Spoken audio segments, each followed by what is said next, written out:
بسم الله الرحمن الرحيم. அஸ்ஸலாமு அலைக்கும் வரஹ்மத்துல்லாஹி வபரகாத்துஹு.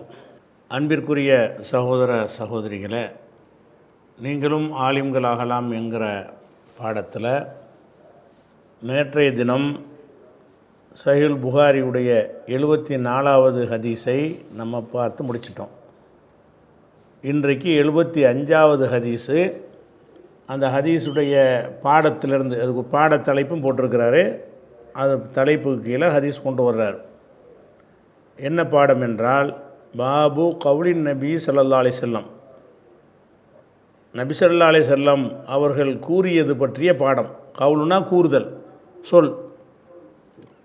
பாபு கவுலின் நபி ஸல்லல்லாஹு அலைஹி வஸல்லம், நபி ஸல்லல்லாஹு அலைஹி வஸல்லம் கூறியது பற்றிய பாடம். என்ன கூறினாங்கன்னா, அல்லாஹும்ம இறைவா அல்லிமுல் கிதாப், இவருக்கு வேதத்தை கற்றுக் கொடுப்பாயாக என்று ரசூலுல்லாஹ் கூறினார்களே, அது பற்றிய பாடம். ஒரு சஹாபிக்கு இப்படி ரசூலுல்லாஹ் துஆ செஞ்சுருக்கிறாங்க. அல்லாஹும்ம இறைவா அல்லிமுல் கிதாப், இவருக்கு கிதாபை வேதத்தை கற்றுக் கொடுப்பாயாக, வேத அறிவை, குர்ஆன் பற்றிய அறிவை இவருக்கு வழங்குவாயாக அப்படிங்கிற அர்த்தம் இதுக்கு. இந்த சொல் குறித்த பாடம் பாபு கவுலின் நபி ஸல்லல்லாஹு அலைஹி வஸல்லம், நபி ஸல்லல்லாஹு அலைஹி வஸல்லம் அவர்கள் கூறியது பற்றிய பாடம். என்ன கூறியது? அல்லாஹும்ம அல்லிமுல் கிதாப், அல்லாஹும்ம அல்லிமுல் கிதாப் என்று கூறியது பற்றிய பாடம். அது முடிஞ்சிருச்சு. அதில் 75வது ஹதீஸ். ஹத்தசனா அபு மஅமர், நமக்கு அபு மஅமர் என்பவர் அறிவித்தார். புகாரிக்கு அபு மஅமர் அறிவிக்கிறார். கால, அபு மஅமர் சொல்லுகிறார், ஹத்தசனா அப்துல் வாரிஸ், அப்துல் வாரிஸ் நமக்கு சொன்னார். கால, அப்துல் வாரிஸ் சொல்கிறாரு, ஹத்தசனா ஹாலிதுன், நமக்கு ஹாலிது சொன்னார். யார் வழியாக சொன்னார் என்றால், அன் இக்ரிமத்த, இக்ரிமா வழியாக அவர் சொன்னார். அவர் யார் வழியாக சொன்னார்னா, அனிபினி அப்பாஸின், இப்னு அப்பாஸ் வழியாக அவர் சொன்னார். அப்போ சொல்லிவிட்டு கால, இப்னு அப்பாஸ் சொன்னார்கள். இங்கேருந்து ஹதீஸ் ஆரம்பிக்குது. இப்னு அப்பாஸ் சொன்னார்கள், லம்மணி ரசூலுல்லாஹி ஸல்லல்லாஹு அலைஹி வஸல்லம். லம்ம என்றால் சேர்த்தல் அர்த்தம், அணைத்தல். ஒரு மனிதர் இப்படி கட்டி அணைக்கிறோம்ல, அந்த வார்த்தைக்கு லம்மன்னு சொல்லலாம்.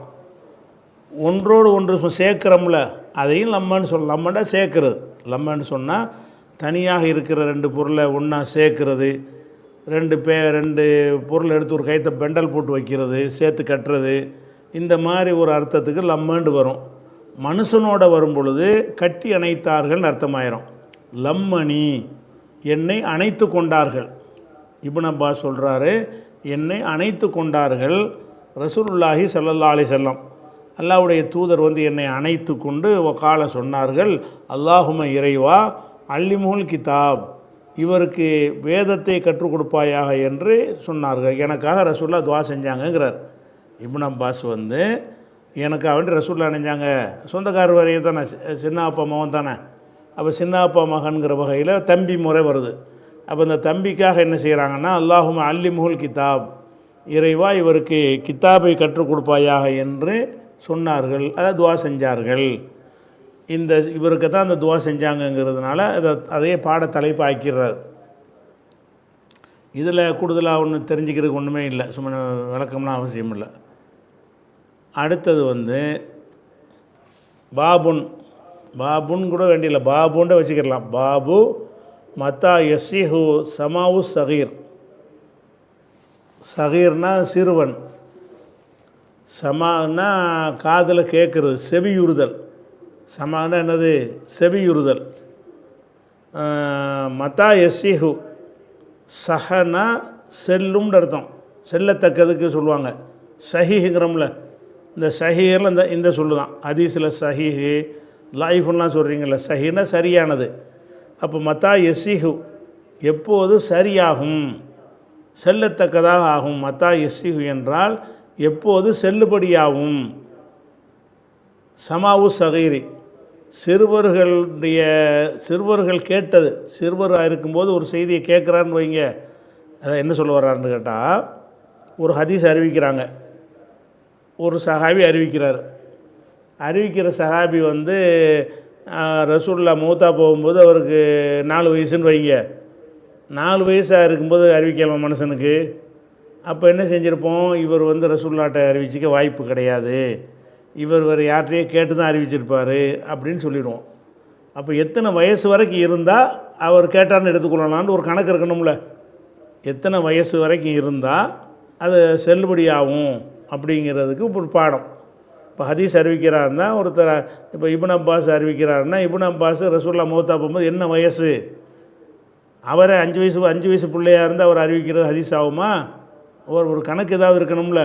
அதுக்கு ஏதாவது இருக்குதாங்கிறது இந்த பாடத்தில் கொண்டு வர போகிறார். பாபு மத்தா யசிஹு, எப்போது செல்லும்னா செல்லத்தக்கதாகும். சமாவு சகீரி, சிறுவர்கள் செவியுறுவது, சிறுவர்கள் ஹதீஸுகளை செவியுறுவது எப்போது செல்லத்தக்கதாகும், எப்போ நம்ம ஏற்றுக்கலாம், எப்போ அதை ஹதீஸுன்னு ஒப்புக்கொள்ளலாம்ங்கிறார். அதான் அதுக்கு அர்த்தம் என்பது பற்றிய பாடம். மத்தா யஸ்ஸிஹு சமாவு சகீர் என்பது பற்றிய பாடம். சிறுவர்கள் செவியுறுவது எப்போது செல்லுபடியாகும், சிறுவர்கள் செவியுறுவது எப்போது செல்லுபடியாகும் என்பது பற்றிய பாடம். 76 ஹதீஸ். ஹத்தசனா இஸ்மாயில் இப்னு அபி உவைஸ், நமக்கு இஸ்மாயில் இப்னு அபு உவைஸ் சொன்னார், புகாரியுடைய ஆசிரியர் இவர். கால, அவர் இஸ்மாயில் சொல்லுகிறாரு, ஹத்தசனி மாலிக்குன், நமக்கு வந்து மாலிக்குங்கிறவர் அறிவித்தார். மாலிக் வந்து யார் வழியாக அறிவித்தார்ன்னு கேட்டால், அனிபுனி ஷிஹாபின், இப்னு ஷிஹாப் வழியாக அவர் அறிவித்தார். அவர் யார் வழியாக அறிவித்தார்ன்னு கேட்டால், அன் உபைதுல்லாஹிபின் அப்துல்லாஹிபின் உத்துபா, உபைதுல்லாஹிபின் அப்துல்லாஹிபின் உத்துபா வழியாக அவர் அறிவித்தார். அவர் யார் வழியாக அறிவித்தார்ன்னு கேட்டால், an Abdullah ibn Abbas, Ibn Abbas வழியாக அவர் அறிவிக்கிறார்.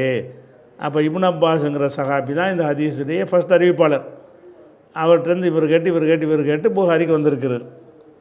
இப்போ இப்னு அப்பாஸ் என்ன சொல்கிறாருன்னு கேட்டால், கால, இப்னு அப்பாஸ் சொல்கிறாரு, அக்பல் து ராக்கிபன் அலா ஹிமாரின் அத்தானின், ஹிமார்னா கழுதை, அத்தானுன்னா பெட்டை கழுதை, பெண் கழுதை.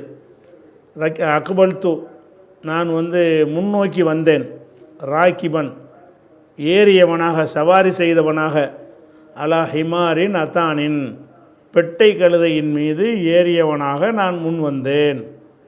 வான, நான் யோமைதின், அந்த நாளில், இந்த சம்பவம் நடக்கிற நாளில், கது நாகஸ்து, நாகசன வந்து நெருங்கிறது, நாகசன நெருங்கிறது, கது நாகஸ்துல் இஹத்திலாம், இஹத்திலாம் என்றால் பருவ வயசை அடைதல், பருவ வயசை அடைவதை நான் நெருங்கி இருந்தேன். அதாவது ஒரு 15 வயசில் பருவ வயசு அடைகிறாங்கன்னா அந்த வயசுக்கு தொட்டுட்டார். பருவ வயசு பருவம் அடையலை இவர், பருவ வயசு, நான் பருவம் அடையலை, ஆனால் பருவ வயசு அடையும் கட்டத்தை நான் நெருங்கி இருந்தேன். அப்போ இப்னு அப்பாஸ் சொல்கிறார், ஒரு சம்பவத்தை சொல்கிறாரு. அக்பல் து ராக்கிபன், என்ன சம்பவம் சொல்கிறாருன்னு கேட்டால், ரசூல் ஸல்லல்லாஹு அலைஹி வஸல்லம் அவர்கள் ஹஜ்ஜிக்கு போயிருக்கும்போது மினாவில் தொழுகிறாங்க. மினாவில் தொழுதுகிட்டு இருக்கும்போது என்ன செய்ய, ஹஜ்ஜிக்கு தானே போனாங்க, ஹஜ்ஜா உம்ராவுக்கு, மினாவில் ஹஜ்ஜி தான் தொழுதுகிட்டு இருக்கிறாங்க. அப்போ இவர் என்ன செய்கிறாருன்னு கேட்டால், கழுதையில் ஏறி நான் வந்தேன், ரசூலுல்லாஹ் தொழுதுட்டு இருக்கும்போது நான் நேராக வந்தேன், அந்த சம்பவத்தை சொல்கிறார். என்ன சொல்கிறார் மறுபடி பாருங்கள். அக்பல் து ராக்கிபன் அலா ஹிமாரின் அத்தானின், ஒரு பெட்டை கழுதையின் மீது ஏறியவனாக நான் வந்தேன். அன யௌமைதீன், அந்த நாளில் நான் வந்து கது நாகஸ்துல் இஹத்திலாமுக்கு நெருங்கி இருந்தேன், பருவ வயசை அடைவது, பருவத்தை அடைவதற்கு நெருங்கி இருந்தேன். அப்போ ரசூலுல்லாஹி ஸல்லல்லாஹு அலைஹி வஸல்லம், ரசூல் ஸல்லல்லாஹு அலைஹி வஸல்லம் அவர்கள் யுஸல்லி பி மினன், மினாவில் தொழுது கொண்டிருந்தார்கள், மினாவில் தொழுகிறாங்க. இலா கைரி ஜிதாரின், எந்த ஒரு சுவரும் இல்லாமல், ஜிதார்னா சுவர், பொதுவாக ஒரு சுவரை ஒரு அடிப்படையாக வச்சு தானே சுத்தரா வச்சுக்கிட்டு தொழுவாங்க. மினாங்கிறது ஓப்பன் பிளேஸ், அது மினாங்கிறது திறந்த வெளி, அது திறந்த வழியில் தொழுகிறதுனால முன்னாடி எந்த சவரும் இருக்கவில்லை. யுசல்லி பி மினன் ஆனால் ஏதாவது ஒரு ஒரு ஒரு குச்சை நட்டி வச்சுருந்தாங்கன்னு வேறு அறிவிப்பில் வருது. சவர் இல்லாட்டான சுத்ரா வச்சுருந்தாங்க. யுசல்லி பி மினன், மினாவில் ரசூல்லா தொழுது கொண்டிருந்தார்கள். இலா கைரி ஜிதாரின், ஜிதார் இல்லாமல் பகுதியில், ஜிதார்னால் சுவர், முன்னாடி எந்த ஒரு தடுப்பும் சுவரும் இல்லாத பகுதியில் மினாவில் தொழுதாங்க. தொழுகும் பொழுது மரர்த்து, நான் கடந்து சென்றேன். பைன எதை பாலி சஃபி, சில சஃப்புகள் இருக்கும்ல, சஃபாக இருப்பாங்கள்ல, அந்த சஃப்புக்கு உள்ளே புகுந்து குறுக்க புகுந்து கடந்து சென்று அரசல் தூள் அத்தான தர்த்தவு, அந்த பெட்டக்கழுதையை அவிழ்த்து விட்டேன். தர்த்தவு மேய்வதற்காக, ரத்தாண்டா மேய்கிறது, தர்த்தவு அது மேய்வதற்காக வேண்டி அதை அவுத்து விட்டுட்டு தகல்த்து ஃபி சஃபி, சஃப்புடன் நான் நுழைந்து கொண்டேன். ஃபலம் யுன்கர் தாலிக்கு அலைய, இது எனக்கு யாரும் மறுக்கப்படவில்லை. ஃபலம் யுன்கர் தாலிக்கு அலைய, எனக்கு எதிராக இந்த செய்தி கண்டிக்கப்படலை யாராலையும். ஏன்டா அந்த மாதிரி உள்ள நுழைஞ்சு அநியாயம் பண்ணுற அப்படின்னு யாரும் கேட்கலைங்கிறார். அதாவது தொழுகை நடந்துக்கிட்டு இருக்குங்க, இவர் கழுதையில் வர்றார். வந்தவர் கடைசியில் போய் நின்று தொழுவ வேண்டியதானே, கடைசியில் தொழுவாமல் அந்த கழுதையை என்ன செய்கிறாருன்னா சஃப்புக்கு நடுவில் ஓட்டிகிட்டு போகிறார். இப்படி ஒரு சஃப்பு, இப்படி ஒரு சஃப்பு இருக்குன்னு வைங்க, நடுவில் அவங்க சஜிதா செய்வதற்கு ஒரு இடம் வச்சுருப்பாங்கல்ல, அந்த இடத்துக்குள்ளே காலியாக தானே சஃப்புன்னெல்லாம் அப்படி தானே இருக்கேன். அப்போ சஃப்புக்கு நடுவில் என்ன செய்கிறாருன்னா கழுதையை விட்டுட்டார். விட்டு என்ன செய்கிறாருன்னா அப்படி கடந்து போய் அந்த பக்கம் போயிட்டு அந்த பக்கம் அந்த கழுதையை அவுத்து விட்டுறாரு. இந்த சஃப்பை கடந்து போயிட்டு கழுதை மேய்வதற்காக வேண்டி அவிழ்த்து விட்டுட்டு அவர் என்ன செய்கிறாருன்னா ஏதோ ஒரு எந்த இடத்துல இடம் இருந்துச்சு அந்த சஃப்பில் சேர்ந்துக்கிட்டார். இதை யாரும் அப்ஜெக்ஷன் பண்ணலை, இதை யாரும் என்ன செய்யலை, அப்ஜெக்ஷன் பண்ணலை அப்படிங்கிற மாதிரி கருத்தில் சொல்கிறார். திருப்பி ஒரு அர்த்தம் செஞ்சுட்டு என்னுடைய விவரத்துக்கு வருவோம். இப்னு அப்பாஸ் அறிவிக்கிறாங்க, அக்பல் து ராக்கிபன், நான் சவாரி செய்தவனாக வந்தேன். அலா ஹிமாரின் அத்தானின், அந்த பெட்டை கழுதையின் மீது சவாரி செஞ்சுக்கிட்டு வந்தேன். இந்த கழுதன்னு உழைக்கணும், கழுதன்றா நம்ம நாட்டில் இந்த சலவை தொழிலாளர்கள்லாம் வச்சுருப்பாங்கல்ல கழுதை, அப்படி விளங்கிக்கிறக்கூடாது. கழுதைங்கிறது நல்ல ஒரு கோவேறு கழுதை, குதிரை மாதிரி இருக்கும், ஏறிலாம் போகலாம். நம்ம நாட்டுடைய இந்த கழுதைகள்லாம் என்ன செய்ய முடியாது, சும்மா கொஞ்சம் அழுக்கு துணியை மூட்டை தூக்கி வச்சு கொண்டு போவாங்களே தவிர மனிதர்கள் ஏறி செல்வதற்கு அளவுக்கு பெருசாக இருக்காது. குட்டி சின்ன சின்ன ஆடு மாதிரி தான் இருக்குது. நம்ம நாட்டு கழுதைகள் பெரும்பாலும் ஆடு மாதிரி இருக்கும். அவங்க நாட்டில் உள்ள அங்கே உள்ள கழுதைகள் மாடு மாதிரி சைஸ் பெருசாக இருக்கும், அதில் ஏறிக்கிட்டலாம் போகலாம். அதனால் அக்பல் து ராக்கிபன் அலா ஹிமாரின் அத்தானின், ஒரு பெட்டை கழுதையின் மீது, ரசூலுல்லாஹ் கழுதையில் தான் சவாரி பண்ணுவாங்க. ஊருக்குள்ளே எங்கே போனாலும் லோக்கலில் போகிறதுக்கு கழுதையை பயன்படுத்துவாங்க, தூரமாக போகிறதுக்கு தான் என்ன செய்வாங்க, ஒட்டகத்தை குதிரையை பயன்படுத்துவாங்க. அப்போ அக்பல் து ராக்கிபன் அலா ஹிமாரின் அத்தானின், ஒரு பெண் கழுதையின் மீது நான் சவாரி செய்து வந்தேன், முன்னோக்கி வந்தேன். வான யோமைதின், அன்றைய தினத்தில் நான் அது நாகஸ்துல் எஹ்திலாம, பருவம் எஹ்திலாம்னா பருவம் அடைதல், பருவம் அடைவதை நெருங்கியிருந்தேன். பருவம் அடையலை ஆனால் நெருங்கியிருந்தேன்.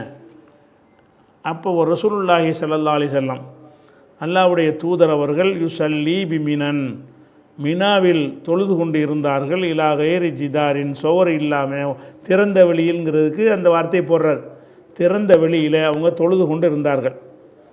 மரர்த்து, நான் கடந்து சென்றேன். பைன எதை பாலி சஃபி, சில சஃப்புகளுக்கு நடுவில் கடந்து செல்கிறாரு. இப்படி இப்படி நிற்கிறாங்கல்ல, நடுவில் கொண்டே கழுதையை விடுறாரு. கழுதையோடு உள்ள நுழைஞ்சு என்ன செய்கிறாரு, இப்போ மரர்த்து பைன எதை பாலி சஃபி, சில சஃப்புகளுக்கு மத்தியில் நான் கடந்து சென்று அரசல் துல் அத்தான, அரசல்னா அவிழ்த்து விடுவது, அரசல் துல் அத்தான, அந்த கழுதையை நான் அவிழ்த்து விட்டேன். தர்த்தவு, மேய்வதற்காக வேண்டி நான் போய் அவுத்து விட்டா தான் மேய்ஞ்சிக்கிட்டு கிடக்கும்ல, அதை அவிழ்த்து விட்டுட்டு இப்போ தகல்த்து ஃபி சஃபி, ஒரு சஃப்பில் நுழைஞ்சிக்கிட்டேன். தொழுகையில் சேர்ந்துக்கிட்டார், இவர் தொழுகையில் சேர்ந்துக்கிட்டார். ஃபலம் யுன்கர், மறுக்கப்படவில்லை. தாலிக்க, இந்த செயல், எனது இந்த செயல் மறுக்கப்படவில்லை. அலைய, எனக்கு எதிராக யாராலும் மறுக்கப்படலை. தொழுது முடித்தவொன்னே ஏன்டா அந்த மாதிரி பண்ணுறேன்னு யாரும் கேட்கலையாம். தொழுதுக்கு போய் இது குறுக்க எதுக்கு கழுதையை ஓட்டிக்கிட்டு போனேன், எதுக்காக வேண்டி இந்த மாதிரி செஞ்சேன்னு என்ன செய்கிறது இதில் வருது.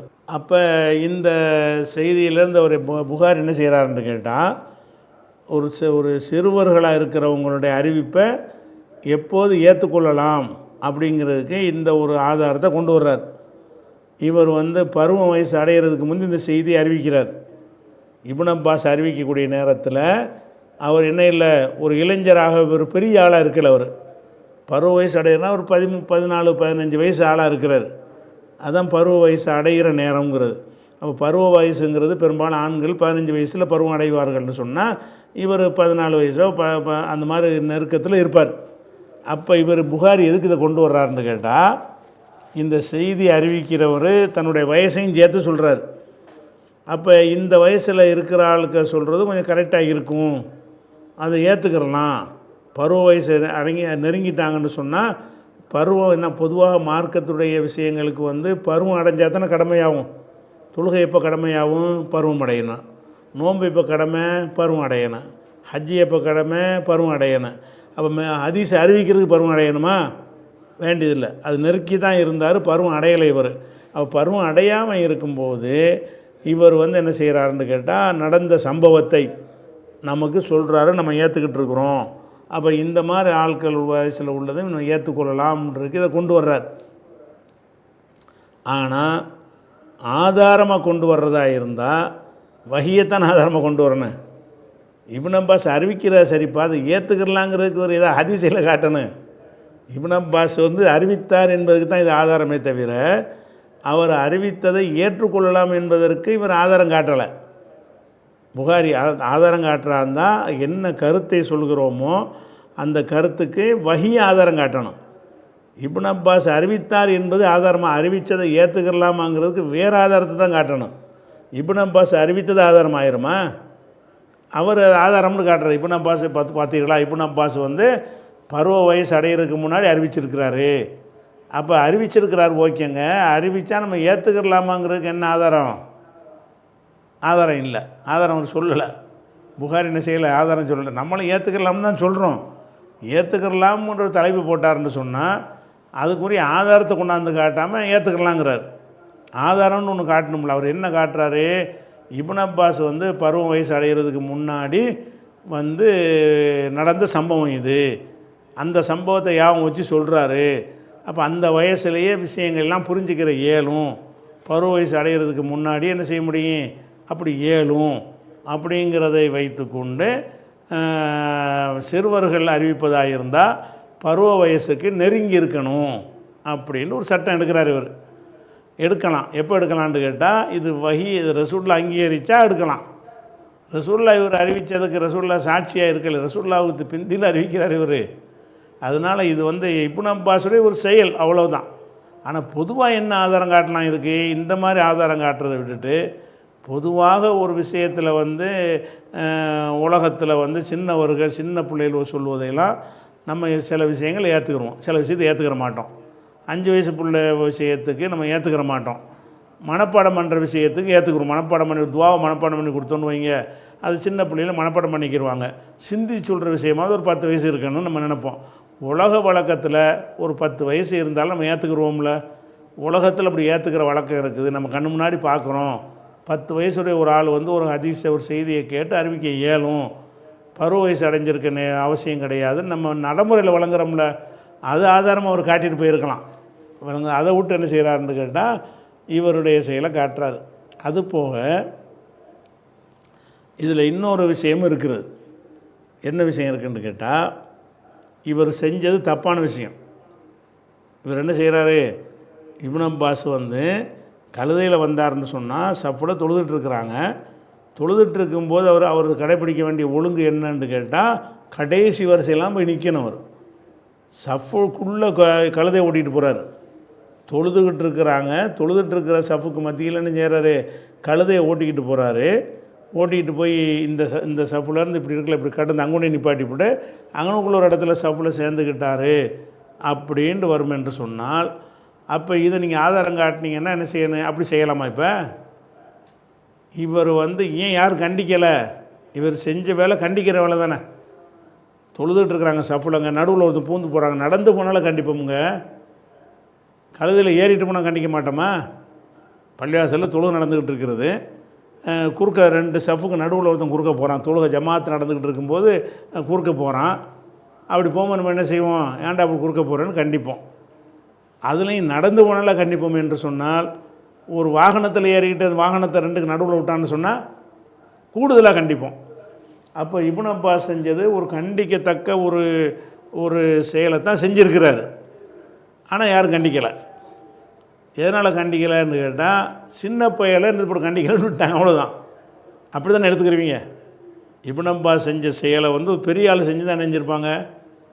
தொழுது முடித்தவொடனே கண்டிச்சிருப்பாங்க. ஏன்டா அறிவு இருக்கா உனக்கு, இப்படி தான் வர்றதான்னு கேட்டிருப்பாங்களா இல்லையா? அப்போ இந்த அவர் கண்டிக்காமல் ஏன் விட்டாங்க மக்கள் நமக்கே தெரிகிறது. ஒரு மனுஷன் தொழுகிட்டு இருக்கும்போது குறுக்க போனால் அடிங்க சண்டை போடுங்கன்றாங்க ரசூல்லா. இப்போ இன்னும் ஷைத்தானும் குறுக்க வர்றோம், ஷைத்தானு சண்டை போடுங்க தடுங்கங்கிறாங்க. அப்போ ஒரு ஆள் குறுக்க வந்தாலும் தடுக்கணுன்னு இருக்கும் பொழுது, ஒரு சஃப்பில் 50 பேர் இருப்பாங்கன்னு 50ஐயும் இவர் கிராஸ் பண்ணுறாரு. 50 குறுக்க போகிறார் இவர். அப்போ தடுக்கிற ஒரு விஷயம் செய்யணும். யாரும் தடுக்கலை. ஏன் தடுக்கலைன்னு கேட்டால், சின்ன பிள்ளைய செய்கிறத கண்டுக்கிற மாட்டாங்க, அது சட்டத்தில் வராது. அதனால் இவர் பருவ வயசு அடையாத சின்ன பையனாக இருக்கிறதுனால சின்ன பிள்ளை விளையாட்டை காட்டுறாரு அப்படின்னு எடுத்துக்கிட்டாங்களே தவிர, அது ஒரு பெரியாளுடைய செயலாக அந்த மக்கள் கருதலைங்கிறதுனால அவர் கண்டிக்கலை. இப்படின்னு இருக்குது. அப்போ இதுலேருந்து என்ன விளங்குதுன்னு கேட்டால், இவரை கணக்கில் எடுத்துக்கொள்ளலைங்கிறது இது ஆதாரமாக இருக்குது. விளங்குதா? பெரிய ஆள் மாதிரி இவரை கணக்கில் எடுத்துக்கொள்ளலை சஹாபாக்கள் யாருமே. அவர் புகாரி எதுக்கு ஆதாரமாக காட்டுறா, அதுக்கு மாற்றமாகவும் இதை கொண்டு வரலாம்ல. புகாரி என்ன செய்கிறாருன்னா, சின்ன பிள்ளையில் அவர் அறிவிச்சிருக்கார் பற்றியலா, அதனால் ஏற்றுக்கலாங்கிறாரு. இன்னும் கொஞ்சம் ஆழமாக செஞ்சுச்சா, அந்த சின்ன பிள்ளையில் வகை வைக்கல பாருங்கள், அவர் சட்டத்தை மீறினா கூட தப்பு இல்லைங்கிறாங்க. இப்படிப்பட்ட ஆள் இதெல்லாம் நம்ம இப்படி ஏற்றுக்கிறதுன்னு கூட சொல்லலாம், மாற்றிக்கிட்டு கூட சொல்லலாம். அப்படி ஒரு சம்பவம் அதில் இருக்குது. ஆனால் இப்னு அப்பாஸ் செஞ்ச மாதிரி யாரும் செஞ்சிடாதீங்க. ஏன்னா இது ஆதாரமாக காட்டுறாந்தா நம்ம இதை செய்ய இயலுமா? செஞ்சால் ஒத்துக்குருவாரா? புகாரி ஒத்துக்குருவாரா? இதை இப்னு அப்பாஸ் செஞ்ச வேலை தவறான வேலை. தொழுது இருக்கும்போது சப்பில் ஒட்டகத்தை ஓட்டிகிட்டு போனால் பெரிய தவறு அது. அவர் சிறுவராக இருந்தனால தவறு இல்லை. அவர் சிறுவராக மட்டும் இல்லாமல் இருந்தாரையானால் இந்த செயல் செஞ்சது தவறு, கண்டிக்கத்தக்க ஒரு செயல் என்பதை என்ன செய்யணும், அதை வரைக்கணும் தலைப்புக்காக கொண்டு வந்துட்டார். அடுத்து 77 இதே தலைப்பில் சிறுவர்களுடைய கூற்று எப்போ ஏற்றுக்கலாங்கிறதுக்கு இன்னொன்று கொண்டு வர்றார். 77 ஹத்தசனி முகமது பின் யூசுஃப். முகமது பின் யூசுஃப் நமக்கு சொன்னார். அவர் சொன்னார், ஹத்தசனா அபு முஸ்ஹிர். நமக்கு அபு முஸ்ஹிர் என்பவர் அவர் சொன்னார், ஹத்தசனி முகமது பின் ஹர்பின். நமக்கு முகமது பின் ஹர்பு சொன்னார். ஹத்தசனி காலன்னு வச்சுக்கணும். அவர் சொன்னார், ஹத்தசனி ஜுபைதி. எனக்கு ஜுபைதிங்கிறவர் சொன்னார். யார் வழியாக சொன்னார்னா, ரவா அனி ஜுஹ்ரி. ஜுஹ்ரி வழியாக சொன்னார். ஜுஹ்ரி யார் வழியாக சொல்கிறாருன்னு கேட்டால், அன் மஹமூத் இப்னு ரபி. மஹமூத் இப்னு ரபி வழியாக அவர் சொல்கிறாரு. இந்த செய்தி அறிவிக்கிற சஹாபி பேர் மஹமூத் பின் ரபி. அவர்கிட்ட அறிவிக்கிறவர் ஜுஹ்ரி. அவர் மஹமூத் ரபி என்ன செய்கிறாருன்னு கேட்டால், அகல் தூ, நான் விளங்கி வச்சுருக்கிறேன், மினன் நபி ஸல்லல்லாஹு அலைஹி வஸல்லம். அதாவது என்னென்னு கேட்டால், இவர் ரசூலுல்லாவுடைய அந்த காலத்தில் ஒரு 5 வயசு ஆள். இவர் ரசூலுல்லாவுடைய கடைசி வருஷத்தில் இவருக்கு வயசு எத்தனை? 5. 5 வயசில் உள்ள ஆளுக்கு எதாவது விளங்குமா? விளங்காது. ஆனால் இவர் என்ன செய்கிறாருன்னா, எனக்கு 5 வயசாக இருக்கும்போது என்னை ரசூலுல்லாட்ட கூட்டிகிட்டு போனாங்க. ஒரு வாளியில் தண்ணி வச்சுருந்தாங்க. அந்த தண்ணி எடுத்து வாயில் எடுத்து குப்பிளிச்சு என் மூஞ்சில் துப்புனாங்க ரசூலுல்லா. அது எனக்கு யாபத்தில் இருக்குது அப்படிங்கிறார். 5 வயசில் நடந்த சம்பவத்தை யாபப்படுத்தி ஒரு சொல்கிறார். எப்படி சொல்கிறார் பாருங்கள். அக்கல் தூனா நான் நினைவில் வைத்திருக்கிறேன், விளங்கி வச்சுருக்கிறேன், அதாவது மறக்கலை, யாபத்தில் இருக்குது, இன்றைக்கி வரைக்கும் பதிஞ்சு இருக்குங்கிறார். அக்கல் தூ மினன் நபி ஸல்லல்லாஹு அலைஹி வஸல்லம். ரசூலுல்லாவிடமிருந்து விளங்கி வைத்திருக்கிறேன். மஜ்ஜன்னா துப்புறது, தூணு துப்புறம், வாயில் வச்சுக்கிட்டு தூணு துப்புறோம்ல, மஜ்ஜன்னா துப்பினான். மஜ்ஜத்தன் துப்பியதை யாபத்தில் வச்சுருக்கிறேன். மஜ்ஜஹா ஃபி வஜ்ஹி, என் முகத்தில் துப்பினார்களே அந்த துப்புதலை நான் யாபத்தில் வச்சுருக்கிறேன். அனபுனு ஹம்சி சினீன், நான் 5 வயசு பையனாக இருக்கும் பொழுது, அதாவது இந்த அரபில் என்ன செய்வாங்கன்னு கேட்டால், வயசை சொல்லும் பொழுது இப்னுன்னு சேர்த்துக்கிடுவாங்க. இப்னு சலாசீன் 30 மகன்பாங்க. 30 வயசுடையவன் அர்த்தம். ஒருத்தர் 30 வயசு உள்ளவனாக இருந்தால் அதை அரபில் எப்படி சொல்லுவாங்க? ஓஹோ இப்னு மாத்த அவர் இறந்து போனார், இப்னு சலாசீன். 30க்கு மகனாக இருக்கும்போது 30ன்னு ஒரு வாப்பாவுடைய பேரா 30 இல்லை, ஆனால் அப்படி சொல்லுவாங்க இப்னு சலாசீன். 30 வயசு உள்ளவனாக இருக்கும்போது இந்த வயசை சொல்லுவதற்கு என்ன செய்வாங்க? வயசோடு சேர்த்து மகன்கிறத சேர்த்துக்கிடுவாங்க. ஆனால் நான் இப்னு ஹம்சி சினீன் 5 வயசு பையனாக இருக்கும் பொழுது, மின் தல்வின், தல்வுண்டா வாளி, ஒரு வாளியில் இருந்து ரசூல்லா தண்ணி எடுத்து என் மூஞ்சியில் துப்புனாங்க. அது எனக்கு ஞாபகத்தில் இருக்குது. அது நடக்கும்போது எனக்கு வயசு 5 அப்படிங்கிறார். திருப்பி ஒருக்கா பாருங்கள். அதாவது அகல்து, நான் விளங்கி வச்சுருக்கிறேன், எனக்கு ஞாபகத்தில் இருக்குதுன்னு அவர் சொல்கிறார். மினன் நபி ஸல்லல்லாஹு அலைஹி வஸல்லம், நபி ஸல்லல்லாஹு அலைஹி வஸல்லம் அவரிடமிருந்து நான் விளங்கி வைத்திருக்கிறேன். மஜ்ஜத்தன், ஒரு தடவை துப்பியது. மஜ்ஜத்துனா துப்புறது, ஒரு தடவை துப்புனதை ஞாபகம் வச்சுருக்கிறேன். மஜ்ஜஹா ஃபி வஜிஹி, என் முகத்தில் துப்பினார்களே அதை நான் ஞாபகத்தில் வச்சுருக்கிறேன். அது எப்போ நடந்ததுன்னா வான இப்னு ஹம்சி சினீன், நான் 5 வயது மகனாக இருக்கும் பொழுது, 5 வயதுடையவனாக இருக்கும்போது ரசூல்லா மூஞ்சில் துப்புனாங்களே.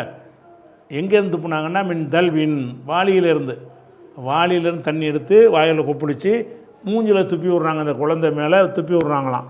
இது எனக்கு ஞாபகத்தில் இருக்குது. அப்போ 5 வயசு, எனக்கு 5 வயசாக இருக்கும்போது நடந்த சம்பவம் எனக்கு இப்போது ஞாபகத்தில் இருக்குதுன்னு இவர் சொல்கிறார். இதை புகாரி எது கொண்டு வர்றாருன்னு கேட்டால், ஒரு 5 வயசில் உள்ளவர் கூட என்ன செய்யலாம், ஞாபகம் பண்ணி ஒரு செய்தியை சொல்லலாம், ஏற்றுக்கலாம் அப்படின்ற மாதிரி கொண்டு வர்றார். 5 வயசுலாம் வந்துக்கிட்டு சும்மா சாதாரண ஒரு மனப்பாடம் செய்கிற அந்த மாதிரி விஷயத்துக்கு பொருந்துமே தவிர, சிந்தித்து விளங்குற விஷயத்தையெல்லாம் 5 வயசுக்காரருக்கெலாம் சொல்ல இயலாது. வேறுபடுத்தி சொல்லக்கூடிய விஷயங்கள்லாம் என்ன செய்ய முடியாது, அவரால் புரிந்து அறிவிக்க இயலாது. ஆனால் இவர் 5 வயசு போதுங்கிற மாதிரி கொண்டு வர்றார். 5 வயசு பிள்ளையாக இருக்கும்போது அறிவிச்சிருக்கேன்னு. இன்னும் சொல்ல போனால் இந்த மாதிரி நடக்க வாய்ப்பும் இல்லை தானே. அதாவது ஒரு சின்ன பையன், 5 வயசு பையன் மூஞ்சியில் தண்ணியை கொண்டு வர சொல்லி வாளியில் அதை வாய் நிறைய என்ன நிறச்சிக்கிட்டு வாயை கொப்பிடிச்சி மூஞ்சில் போய் துப்புறதுங்கிற சொல்ல செய்வாங்களா? அவர் மூஞ்சில் போய் துப்புனாங்களா? ஏதோ துப்பியிருப்பாங்க, லேசாக சேதரிக்கிற மேலே பட்டிருக்கேன். 5 வயசு பிள்ளையாக இருக்கனால அவர் விளங்கிட்டார், நம்ம மேலே துப்புனாங்கன்னு விளங்கிட்டார். முதல்ல இப்படி செய்யலாமா? வாயில் அதை முதல்ல தண்ணியை வாயில் கொப்பிடிச்சு, அது சின்ன பையன், 5 வயசு பையனுக்கு என்ன தெரியும்? அவன் மூஞ்சில் போய் துப்புனோம்னா மூக்கில் போடும், கண்ணில் போடும், வாயில் போடும், பல விஷயங்கள் இருக்குல்ல. அப்படி ஒரு விஷயத்தை ரசூல்லா செஞ்சுருப்பாங்க. இவர் சொல்கிற செய்தியை பார்க்கும் பொழுது இவர் 5 வயசில் உள்ளதாக சொல்லும்போது அந்த நேரத்தில் இருந்த புரிதலுக்கு தக்கவாறு என்னத்தையும் புரிஞ்சுக்கிட்டு சொல்லியிருக்கிறார். 5 வயசுடைய அறிவிப்பு கரெக்டாக இருக்காதுங்கிறது தான் இது ஆதாரம். 5 வயசில் உள்ளவர்கள் அறிவிக்கிற ஒரு செய்தி அவ்வளோ துல்லியமாகவும் அக்யூரேட்டாலும் சொல்ல முடியாது. ஒன்றடக்கு ஒன்று என்ன செய்வாங்க, விளங்கியிருப்பாங்க. எங்கனே துப்பியிருப்பாங்க, லேசாக அந்த சேதரி மேலே கூட ஒரு பட்டிருக்கும், ஏன் மேலே துப்பிட்டாங்கன்னு விளங்கியிருப்பார். வயசை பொறுத்து 5 வயசாக இருக்கிறனால அவருக்கு அதனுடைய தாத்பரியம் விளங்காமல் கூட செஞ்சிருப்பார். அதனால் 5 வயசாக இருக்கும்போது நடந்தது எனக்கு நினைவில் இருக்குதுன்னு இவர் சொல்லிட்டாராம். அதனால் புகாரியுடைய கருத்து பிரகாரம் 5 வயசுக்காரன் சொன்னாலும் அறிவிப்பை ஏற்றுக்கிறலாம். புகாரியுடைய கருத்து பிரகாரம் பருவ வயசுக்கு நெருங்கி இருக்கிறான்ல அவன் சொன்னாலும் ஏற்றுக்கிறலாங்கிறத கொண்டு வர்றார். ஆனால் இப்போ நம்ம இந்த மாதிரியான விஷயத்துக்கு நம்ம என்ன அளவுகள் வைக்கணும்னு கேட்டால், அந்த செய்தி நம்மளே சிந்திக்கணும். இந்த கனமான இந்த செய்தியை இவர் 5 வயசில் விளங்கியிருக்க முடியுமா, 10 வயசில் விளங்கியிருக்க முடியுமான்னு பார்க்கணும். விளங்குவாங்க, உலகத்தில் இப்படி விளங்குறாங்க, அப்படி தான் நடைமுறையில் இருக்குன்னா ஏற்றுட்டு போங்க. அறிவிப்பை ஏற்றுக்கொள்வது என்பதற்கு சின்ன வயசுடைய சொற்களை சின்ன பிள்ளை பொய் சொல்லாதான் சொல்லுவாங்க. நடந்த சம்பவத்தை விசாரிக்கும்போது சின்ன பிள்ளைங்க உள்ளபடி சொல்லிடுவாங்க. அப்படியான விஷயங்களை சிலதுக்கு சின்னவர்களை எடுத்துக்கொள்ளலாம். சின்னவர்களை சிந்தித்து ஆய்வு செஞ்சு விஷயமாக அவர் ஏதாவது அறிவித்தார்னு வைங்க, அவருக்கு ஆய்வு பத்தாது, உன்னோட கொண்டு விளங்கிட்டு கூட சொல்லியிருக்கலாம். அப்போ மேலோட்டமான செய்திகளாக இருந்தால் சிறுவர்களுடைய சொல்ல ஏற்றுக்கொள்ளலாம். ஆய்வு சம்மந்தப்பட்டதாக இருக்குமே ஆனால் சிறுவர்கள் என்ன செய்ய முடியாது, அவ்வளோ துல்லியமாக ஆய்வு விளங்கிலாம் அறிவிக்க இயலாது. இப்படின்னு எடுத்துகிட்டு போகிறத விட்டுட்டு என்ன செய்கிறார் இவர், இந்த ரெண்டையும் அதுக்கு ஆதாரமாக காட்டுறார். அடுத்த ஹதீஸ் 78வது முடிஞ்சா. அப்போ 77 ஹதீஸ் நம்ம இது வரைக்கும் பார்த்துட்டோம். இன்ஷா அல்லாஹ் 78வது ஹதீஸுக்கு ஒரு பாடத்தை கொண்டு அந்த பாடத்துக்கு கீழே அதை கொண்டு வர்றாரு. அந்த பாடத்தையும் அந்த ஹதீஸை என்ன செய்வோம், நம்ம அடுத்த வாரத்துக்கு பார்ப்போம். அஸ்ஸலாமு அலைக்கும்.